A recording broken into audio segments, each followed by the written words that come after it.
처음에는 국가가 구해줄 줄 알았고 예.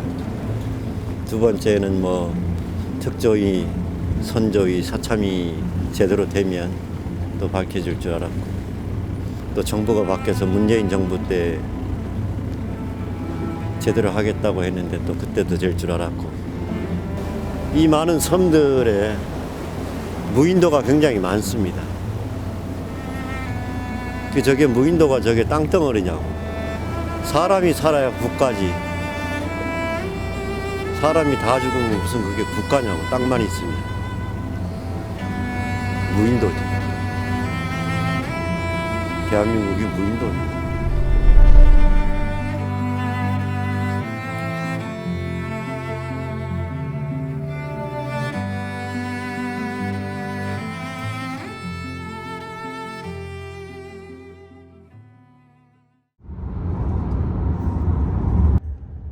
세월호 구주기를 한 달여 앞둔 지난 3월 시민언론 더 탐사 취재진과 바다에서 생떼 같은 자식을 잃은 지성이 아버지가 함께 배에 올랐습니다.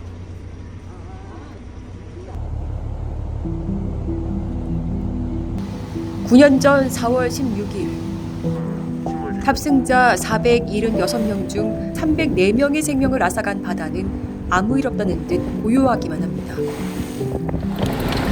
미국 목표가 서 있는 이곳이 세월호가 침몰한 지점입니다. 2014년 4월 16일 300명이 넘는 소중한 생명을 우리는 이 차가운 바다에서 잃었습니다.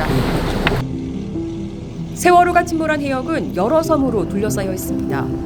전원 구조라는 오보만 나지 않았더라면, 선체에 가만히 머물러 있으라는 안내 방송만 나지 않았더라면. 바닷바람이 차갑고 비까지 내렸지만 배에 함께 탑승한 지성 양의 아버지 문종택 씨 한시도 몸을 편히 쉬지 못했습니다. 매년 배를 타고 사고 해역까지 왔다는 문종택 씨입니다. 바다에 나오시는 마음도 쉽지 않을 것 같은데 매년 오신다고 들었어요. 네, 작년에만 못 온 것 같습니다. 매년. 가족들하고 같이 오기도 하고 저는 또 지성이는 자칫 미수습자가 될 뻔하기도 했습니다. 아직도 남아 계신 5분. 거기에 비하면 지성이는 또 그나마 미역 다출에 걸려서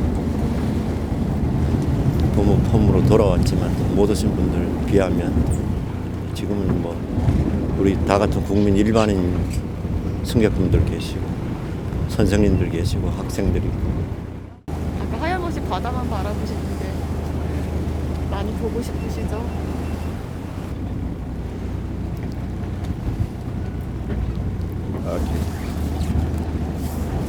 원망 소리가 들려서 근데 자꾸 지금 계속 원망 소리가 들려서 지성이가 원망하는 것 같아요. 그렇죠. 지성이가 알고 있는 아버지는 이런 아버지가 아니거든.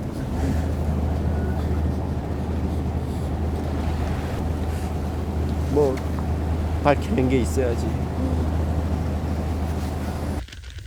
사랑하는 딸에 대한 그리움과 여전히 침몰 원인조차 밝히지 못한 원통함과 그 한은 세월도 해결해주지 못했습니다.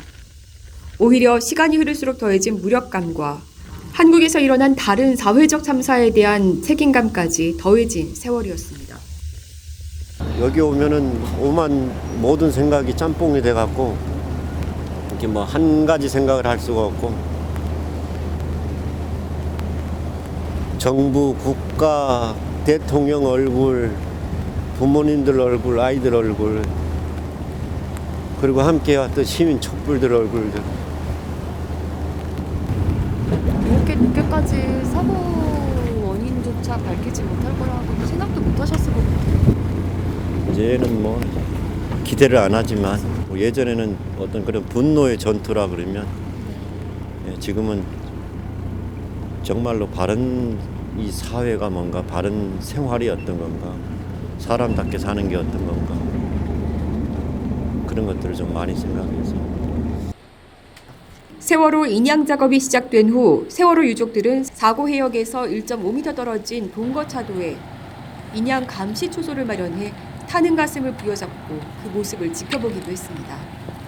여기는 동거차도입니다. 동거차도는 세월호 참사가 났을 때 주민들이 이제 승객들을 구조하러 온 곳이기도 하고, 그리고 이제 이 동거차도는 병풍도하고 가까워서 그 유가족들, 그러니까 처음에 세월호 참사 났을 때 기자들이 이렇게 세월호를 이렇게 찍은 데가 여기 동거차도 저 봉우리 올라가면은 그쪽에서 이제 병풍도를 배경으로 이렇게 보이거든요. 그 곳이기도 하고, 유가족들은 이제 텐트를 치고 그 세월호 인양 현장을 감시하기도 했고, 그리고 세월호 참사는 망망대해에서 일어났다라고 한 것이 아니라는 걸 좀 확인하시는 기회로 네.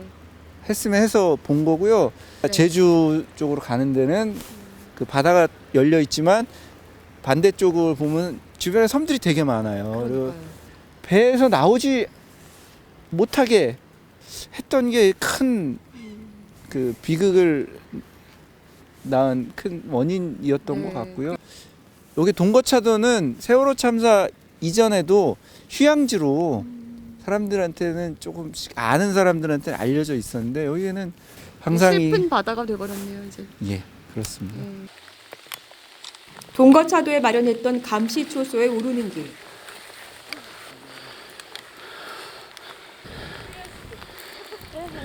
가파르고 거친 길을 문종 택시는 수도 없이 오르내렸습니다.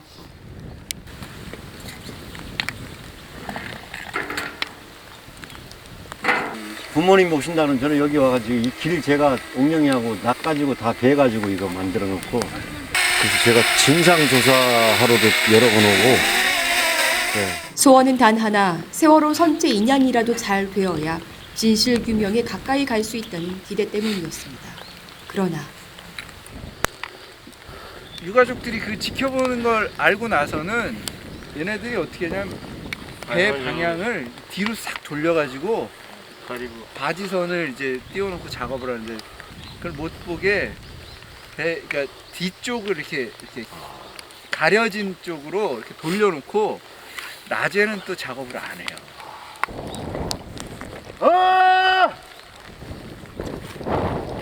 소리를 내질러도 보지만 바다는 아무 말이 없습니다.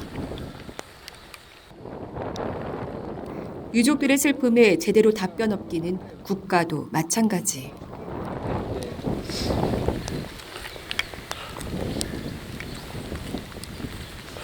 피하고 은폐하기 바쁜 정부였습니다. 여기서 찾았잖아요. 그러니까 그 당시 구조도 안 했지만 수색도 제대로 안 해서 사실 이렇게 떠내려 갔으면 이제 지성 아빠는 지성이를 영원히 못 찾을 수도 있었어요. 진짜 정말 이 기나긴 이야기를, 이게 진상규명의 원초가 되는 일인데, 제가 평북항에 임시 상황실, 지금 대합실로 쓰고 있는 게 임시 상황실이고, 바깥에 텐트를 치고, 대한민국 정부라고 하는 사람이, 국가라고 하는 나라가 거기다 흰 블랙보드 칠판 하얀 거 그걸 갖다 놓고 그걸 상황 설명이라고 해야 되는데,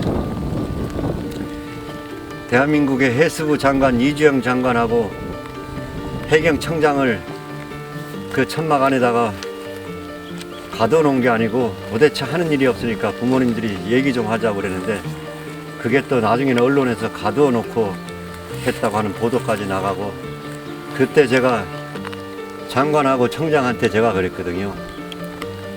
헬기가 몇 대네, 잠수부가 몇천 명이네, 쓰잘데기 없는 소리 하지 말고 빨리 세월호 옆에다가 펜스 쳐라. 사람들도 내려간다. 제가 그 얘기를 했거든요. 그렇게 한다고 그래가지고 해놓고 결국은 얘가 유실된 거잖아요. 또 내려갔죠. 그런 거, 그러니까 할 줄 모르면 말이라도 들어야지. 할 줄 모르면 말이라도 들어야 되는데 말도 안 들어. 능력도 안 돼, 실력도 안 돼.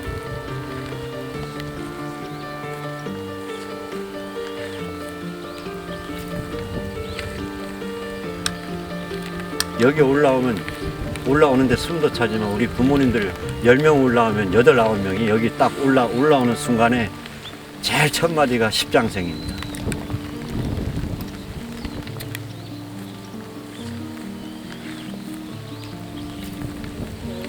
아니 코앞이니까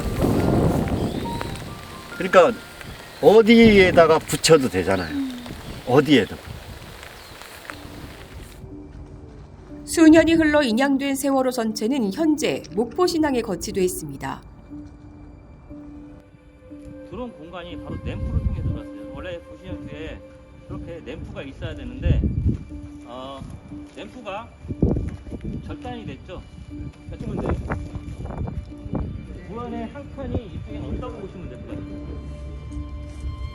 이게 공사가 시작된 시점을 KBS와 선주위가 협업을 해서 시간 동기화해서 약간 시간을 밝혀낸 가장 중요한 단서이기도 합니다.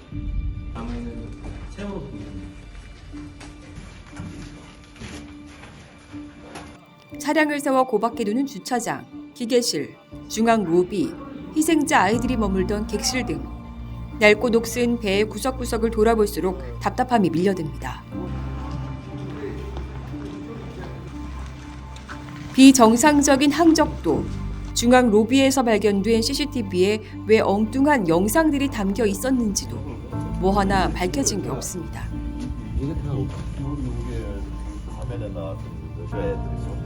왜 구조하지 못했는지, 왜 침몰했는지 의문투성이로 남은 세월호.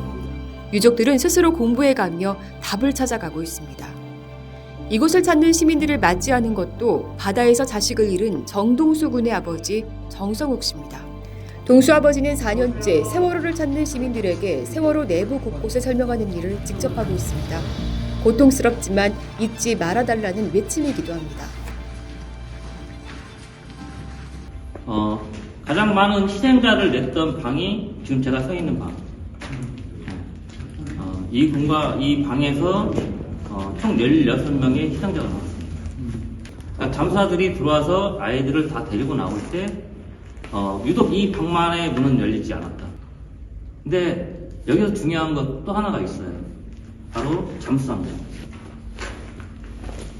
잠수사들이 우리 아이들을 데리고 나올 때 어떻게 데리고 나온 줄 아세요? 그렇게 데리고 나왔다고 했어요. 네, 마주보고 데리고 나왔어요. 마주보고. 그러다 보니까 잠수사 때 구조 활동을 했던 분들은 아이들을 어떻게든 볼까요? 다 봤겠죠?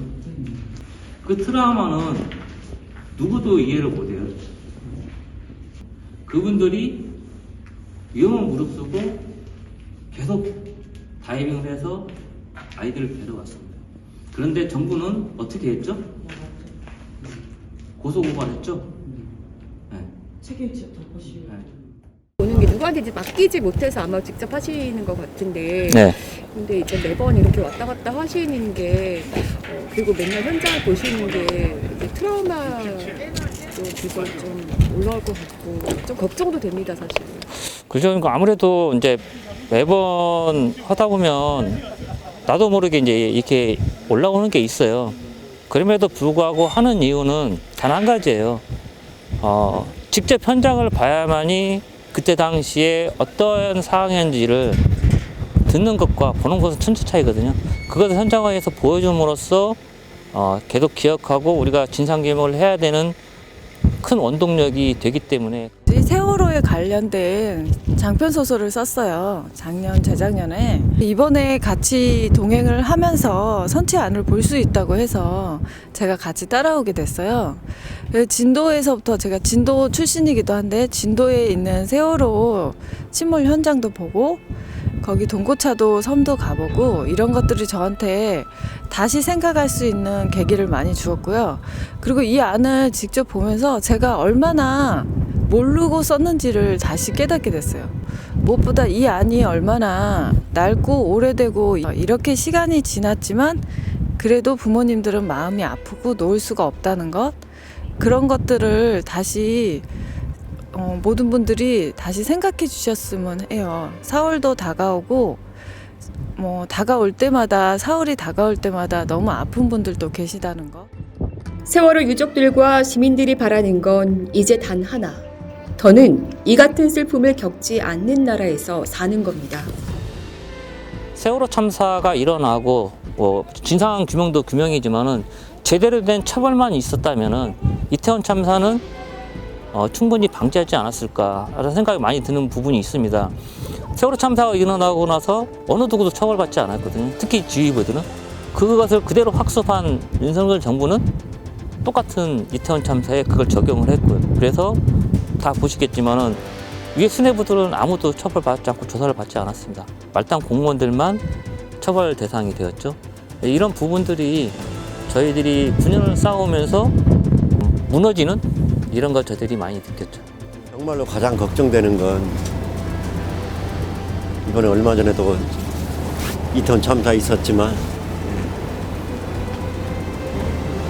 세월호 참사 이전과 이후가 달라져야 된다고 그렇게 이야기를 했는데 세월호 참사 이후에 나라가 더 나빠져요. 아이들의 희생으로 인해서 우리가 잘못된 사람을 꼭 처벌만 하고 그렇게 하는 그런 과정이 아니거든요. 저희가 진상규명을 통해서 책임자 처벌하자는 거는 그 사람들도 다 가정이 있고 그 사람들도 생활이 있고 해경들도 이 바다에서 고생하시는 해경분들도 많이 있어요. 우리가 얼마만큼 변화를 해서 인재에 대해서 우리가 제대로 체계를 갖추고 입법화해서 한 발짝 한 발짝 앞으로 나가는 그런 사회가 돼야 되는데 304분의 목숨을 바쳐가지고도 안 되는 더 망가지는 국가라 그러면 존재 이유가 존재예요. 세월호 참사에서